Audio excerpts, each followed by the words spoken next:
Hello, this is Dan Terrence, and I am the host of Embrace the Journey.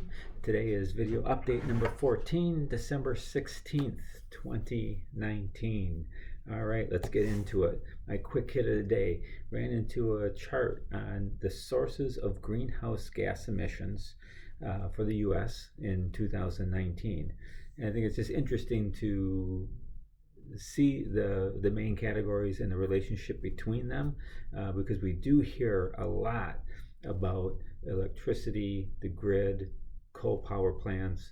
Maybe that's because that's what I pay attention to, but transportation actually is just slightly more in emitting greenhouse gases than electricity is.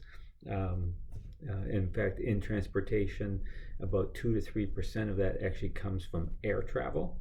And then you got the grid. Industry is third, and then commercial and residential, which is primarily the fossil fuels used to heat our homes, and then agriculture is the last piece at about 9%. So I think this is just a good grounding foundational chart to keep in mind for us. And the air travel is something I want to talk about in the next slide. Industry, Time's youngest person of the year. I know you've had to have heard of Greta Thunberg. She is Swiss.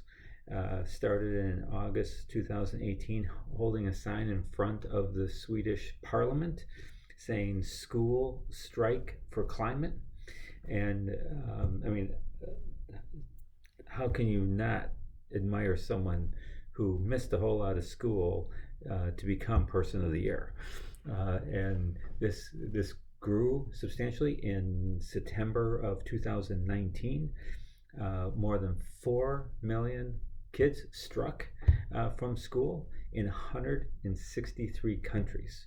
She's met with the Pope. She's met with heads of the UN, of the United Nations. I think she's exchanged tweets with President Trump. A real kind of champion for her generation and climate.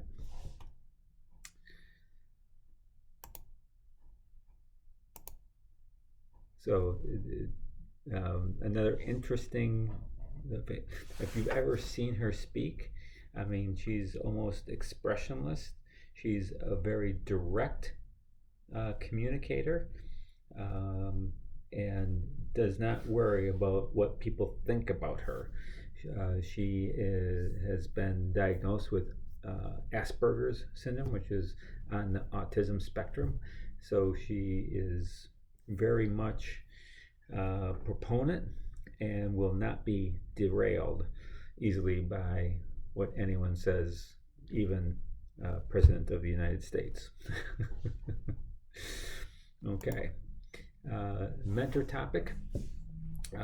I taught organizational behavior for a couple years back about 20 years ago. My favorite chapter was number 6, which was on motivation.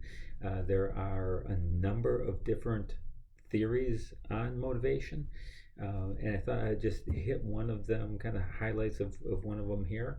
I thought it was always pretty interesting to me, and this is Herzberg's 2-factor theory. Really developed this in the 1960s. Through a lot of studies, and his studies found is that there's job dissatisfaction and there's job satisfaction, and he called on the left side of this chart, either you're dissatisfied or you're not dissatisfied, and these are called the hygiene factors. On the other side is the motivator factors, and here's where you can either be satisfied or not satisfied. Okay, so if you're really looking for the motivation, so if, for instance, on job dissatisfaction, you have working conditions that are maybe subpar, people are dissatisfied with the working conditions, and the company makes improvements to have those working conditions up to par, then people become not dissatisfied. That's not a case where people are motivated because of the improved working conditions. It's just that they're not dissatisfied with those.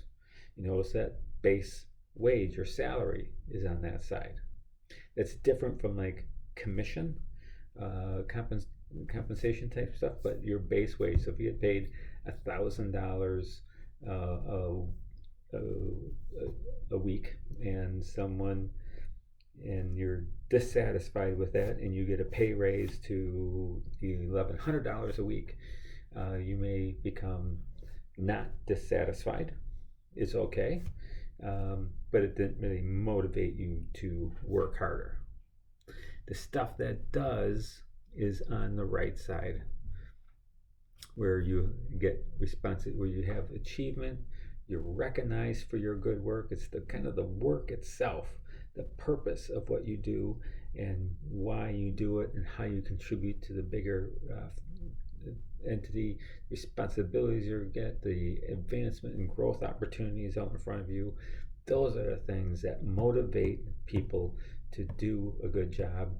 Really, that's where, if you're looking at people who are engaged in their work, it's those factors there that provide the engagement, not a higher wage, not better working conditions, those kinds of things.